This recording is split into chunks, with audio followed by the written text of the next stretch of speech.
さあ今回からは2回にわたって狼ウルフを描いていきます。いろいろ調べたんですけれども、他の動物より狼ってすごい面白い話がたくさんあったので、これは1回でまとまんないなと思って2回に分けて描くことにします。これは狼の正面の顔です。顔の半分をここに描こうかなと思っています。顔のバランスを取るのは人それぞれ違うとは思うんですが、この場合は顔の中心から目の長さを取って、それを左にそれをもう2つ追加したのがだいたい顔の幅、あと目から鼻の下への長さ、それを割り出して、だいたいそれを目安に全体に長方形のグリッドを描いてバランスを取りました。これは今毛の向きを確かめながら下書きに当て込んでいるところです。こちらには、横向きの骨格を描いていきます。今回は文字より先に描きたい絵のレイアウトを決めちゃって、空いているところに文字を書き込んでいこうと思っています。これ今丸したところ、ここがねかかとになります。動物ってなんか人間と違って膝逆に曲がんないって思ってる人もいるかもしれないけど、そういうことではなくて、かかとから指先の長さが異常に長くてつま先立ちで立っている動物が多いっていうふうに覚えると骨格も分かりやすくなってくるかなと思います。こちらのページには狼の全体像を描いていきます。岩みたいのに登っていて、登ってるのと逆の方向に顔を向けている絵になります。この下書きがね異常に難しくてね、狼って全体毛で覆われてるでしょ。毛で覆われてない動物の方がね自分は描きやすいんですよね。バランスが取りやすい。でも毛で覆われてると、腕の付け根ってどこからどこまでにすればいいんだろうっていうのでね、結構迷いながら何度も描き直して慎重に描いています。狼結構難しい回ですね。どうなるかな。これも今顔がちょっと大きすぎたなと思って顔を小さくしています。こっちには後ろに背景も入れつつ、あともう一つここに動物を入れます。これはカラスです。文字でも書くんですけれども、なんとカラスとチームを組んで物を一緒に狩るというのを狼はやるそうなんです。全部の狼がそういうことをするわけではなくて、稀な例かもしれないんですけれども、カラスも異様にね動物の中では知能が高いですよね。狼も知能が高いです。だからこの知能の高い同士チームを組んで、協力して食いつなぐということがあるみたいなんです。面白いですよね。ここには遠吠えしている狼の顔です。遠吠えもいろんな意味があるみたいですね。ペン入れは文字から描いていきます。ペンはピグマペンの01を使っています。細いやつです。ピグマペンは全部耐水性なので、この上から水彩絵の具を塗っても絶対ににじまないという利点があります。狼のペン入れはいつものように G ペンを使っていきます。こういったね毛の多い動物だと G ペンもかなり向いていて、線の強弱がつけやすいので、これで全体的に描いていきます。力を抜くとねすごい細い線も描けるんですよ。ただこの絵気に入らなくて全没にしました。なんかね顔が細長く潰れたような感じになっちゃってるんで、これで消してうまくごまかせるかなと思ったんですけど、別の同じ紙に描いて、でそれを切り取ってこれを貼っていこうと思います。で長方形に切って、今やってるのはこの木の棒に紙やすりをつけて端っこを削っていっています。台形にしてるんですね。やんなくてもいいんですけど、貼った時にこの方が影が弱くなるかなと思ってやってるだけです。漫画家さんとかでもアナログの仕事をする人は結構失敗したところをこうやって上から貼る作業ってよくやるんですけれども、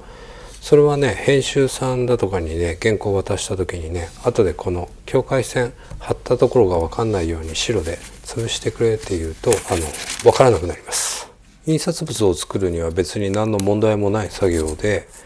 実際にねドラえもんの漫画の原稿を見に行った時にね、このコマ上から書き直して貼ってるんだっていうのをね発見したことがあります。ちなみに私が一番尊敬している作家さんは藤子 F 不二雄先生で、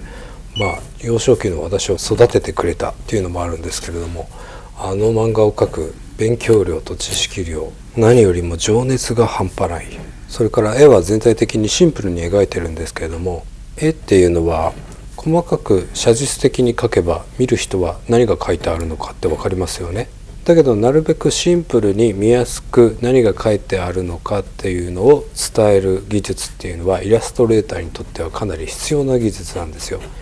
そういったところで藤子不二雄 F 先生の絵はかなり技術の高いことを実はやっているんですよ。あとはストーリーを邪魔せず対象年齢にも合わせてちゃんとマーケットを考えて絵っていうのは出来上がってるんですね。関係ない話になっちゃった。好きな作家先生の話になるともう夜通し喋っていられるのでこの辺にしときましょう。ではこっちのウルフの絵の解説に戻ります。今描いてるのは目です。こっちの顔の絵は、今回はねいつになくこの黒い線の多い絵にしようかなと思ってます。毛全体をこの黒の線で描いていこうと。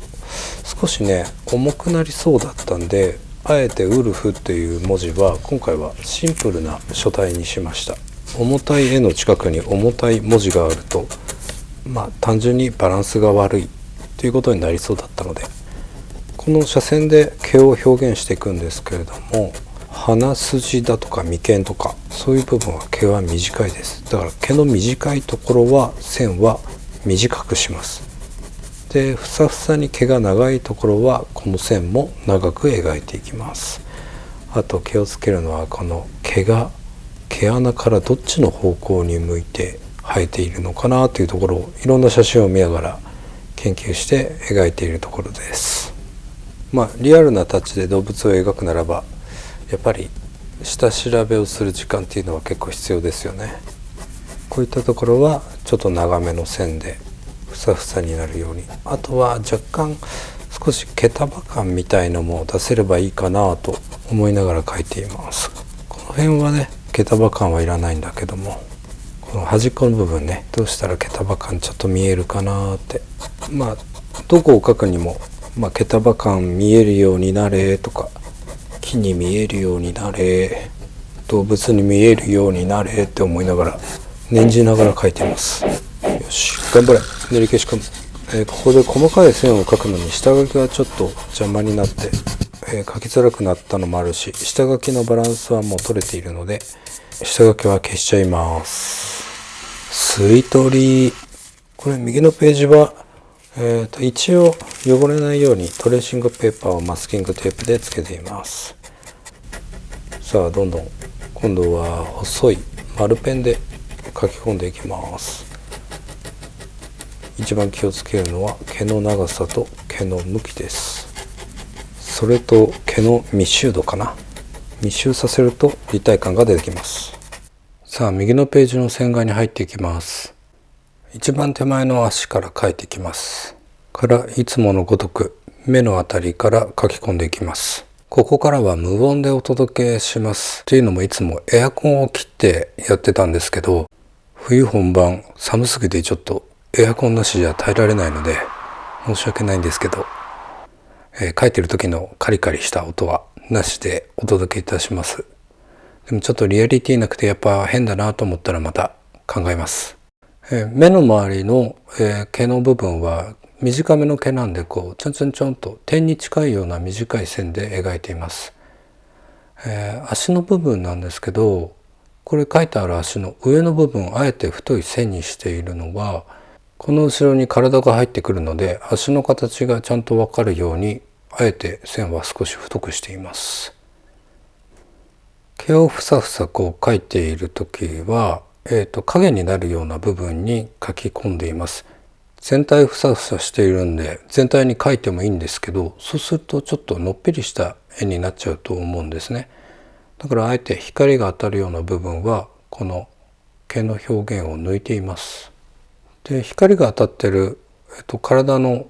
外枠ですかね、そこも線を入れてるので人ってそこまでずっと毛があるんだろうなって勝手に頭の中で認識してくれるので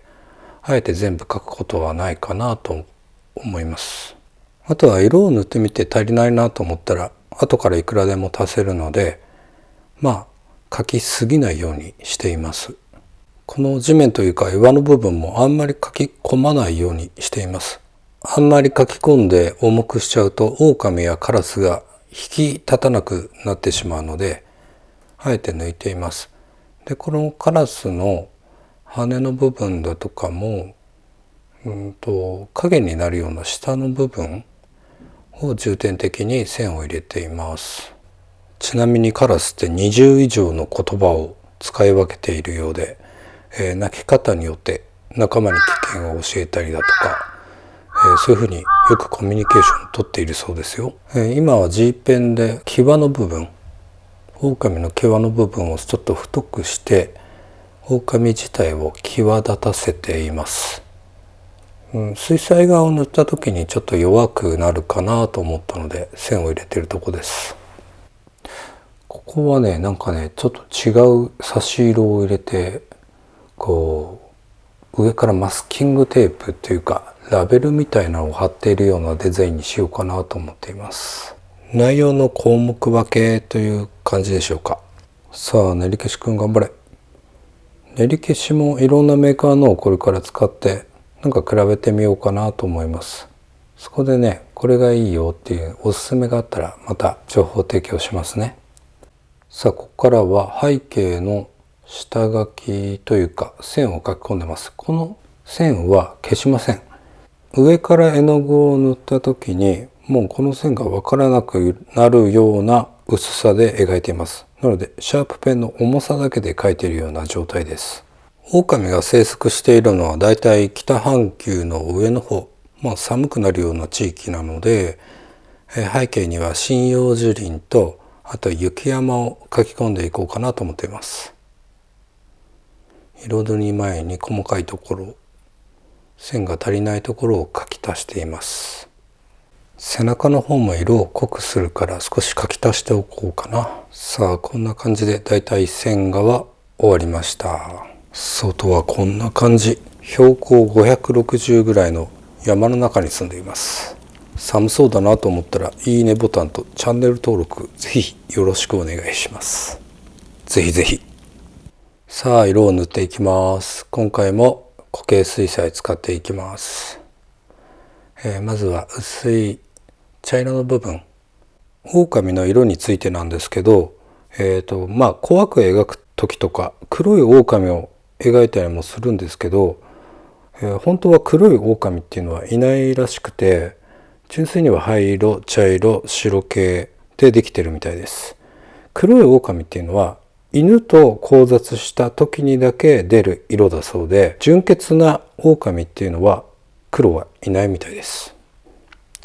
また薄い色からだんだん塗り重ねていくような形で塗っていきます。もう今やデジタルでしか絵描かない人も増えてると思うんだけど、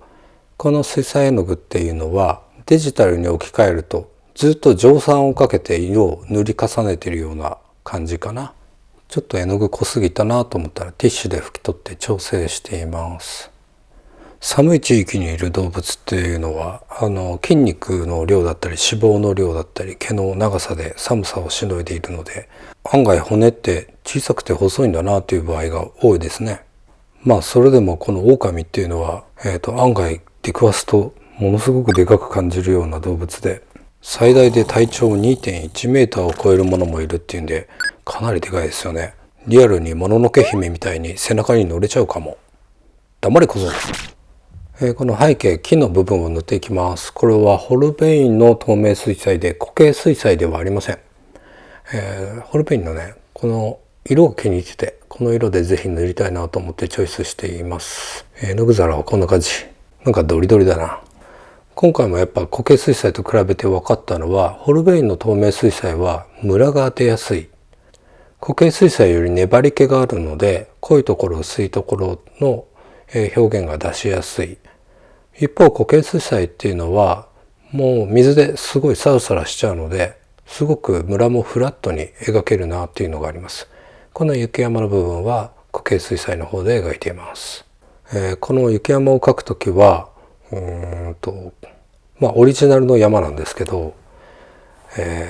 雪ってこうなだらかな部分にたまりますよね。だからこう切り立った崖の部分は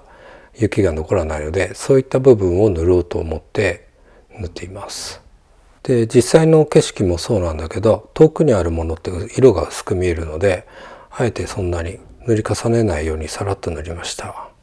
森の下の方は光が届かなくて影が多くなってくるので、もっと塗り重ねようかなと思っています。今雪山の左から光が当たって影になる右側に少し色を薄く入れました。カラスはまあだいたい黒一色で塗っていますね。下の濃い部分から塗り始めて、筆に絵の具がなくなってきた時に上の方を塗っています。じゃあ狼塗りましょう。まずはこの茶色くなっている毛の部分、そこから色を入れていきます。個体によってね、茶色くなる部分があったりなかったり場所が違ったりするんですけれども、オリジナルの狼ということで自分好みに色を塗り重ねていきます。この薄い茶色は黄土色と茶色を少し混ぜたもので、今塗り出したのは黒と、茶色焦げ茶を少し混ぜたものです。絵の具を塗る時に少し別の色を混ぜてあげると深みが出ますよね。こう色を塗り重ねる時も少し間隔を空けながら塗ると毛のふさふさした感じが出てきますね。あと影の部分も同じ色でいけるだろうと思って同じ色で塗っちゃっています。ここですね。こういうとこも背景の絵の具が乾いてきたので、もう一段階濃い色を塗り重ねています。乾かないうちに塗ると色が同化しちゃうので。あとはここは岩の塗りに入っていますね。こういうゴツゴツしたものを塗る時もあえて余白を少しずつ作りながら塗り重ねていっています。ムラをあえて作るような感じでしょうかね。ゴツゴツしたところは濃いところと薄い色をグラデーションを作るんじゃなくて、薄い絵の具が乾いてから濃い色を塗り重ねていくと色のコントラストがよく出てきてゴツゴツした感じが出るんじゃないでしょうか。この冬は空気が乾燥してるんで絵の具がすぐ乾くんで、塗りやすいんですけど、パレットの絵の具がすぐにね固まっちゃうっていうのは少しやりづらいなと感じています。この辺は狼が白っぽい色になったので、コントラストをつけて狼を引き立たせるために背景を黒をプラスして暗くしています。今回は全体的に色数が少ないなと思ったので、この余白の部分に汚すように色を入れてっています。全体的に見ると色数が少なすぎんじゃないかなと思ったので、この筆はあえてボソボソになった古い筆、それを使っています。水分が多すぎるとペラーって色が広がっていくので、絵の具をつけたら一回ティッシュで拭くぐらい水分を取ってから色をのせていました。木の葉っぱとか描くときにもこういう風にやる人は多いんじゃないでしょうか。こういうところも少し色を足して、デザイン的な要素でしょうか。この辺も色を足します。わざとボケるように背景的に見えるように。ではメインの顔のイラストを塗り込んでいく前にマスキングテープしてパキッと色の差が分かれるようにしています。あれちょっと取れてなかったみたいなんですけど、眉毛のあたりとか鼻のあたりとかに薄い肌色ぐらいの黄土色みたいのを下地で塗っています。その上にこの黒を水で薄めたグレーにその茶色と、あと青みを少しプラスしてこのグレーの色を作りました。パレットを見ると少し青みが入っているのがわかると思います。それを水で薄くして薄いところからどんどん塗り重ねていってます。これだけ線画でね毛が描いてあるとアバウトに塗っちゃっても線画でカバーされているので、そのアバウトさが全然伝わらずよく見えるものなんですよね。だけど毛の向きに対して同じ方向になるように筆の動かし方は気をつけています。さあ目を金色で塗ってます。金はないので黄色と黄土色でコントラストで金に見えるようにしています。さあ塗りが終わったらマスキングテープを剥がして、右のページの細かいところ、目の中、それからカラスの目に光、これはリキテックスの白をちょんと乗っけただけ。これは修正。さあここからは締めにアクリル絵の具を使っていきます。リキテックスです。数ある赤の中からここ透明の、アクリル絵の具をチョイスしました。それに、黒を少し混ぜた濃い色で塗っていきます。黒は透明ではないんですけれど、少しだけ混ぜるので、だいたい透明のまま塗り進めていきます。透明を選んだ理由は、この水彩であえてはみ出した部分、それが少し影響するようにしたいなと思いました。透明の赤いテープが貼ってあるっていうようなデザインにしたかったためです。だから絵の具を塗ってる時もあえてこの被るように影響するように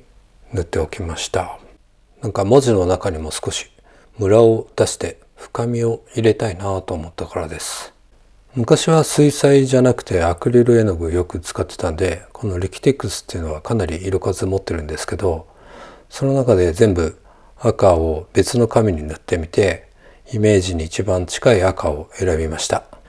これ塗り始めはね、イメージ通りの色できたかなと思ったけど、少しね乾いてきたら薄くなってきてね、思ったよりムラも出てきてしまったので、濃い赤黒いものを塗り重ねているんですけど、ここを今塗り重ねてるのはあえて透明水彩の方で塗っています。アクリル絵の具って上から水彩絵の具塗り重ねられるので結構便利です。さあこんな感じで、ウルフ1枚目完成でございます。1枚目の内容としては、基本的な狼の情報だとかを結構入れてみました。でこの後後半2枚目はですね、狼の生活だとか、あと犬との違いとか、それから童話に出てくる狼のことなど、また別の、面白そうな内容を入れ込もうと思っています。絵の描き方もまた今までのイラスト図鑑で少しやってないような形式で描こうかなと構想しています。結構狼の数も多く描こうかなと思ってて、イメージでは見どころ結構あるんじゃないかなと思ってるんで、楽しみにしていただけると幸いです。今回もご視聴ありがとうございました。いいなと思ったらいいねボタン、チャンネル登録、それからコメントもお待ちしてます。ではまた。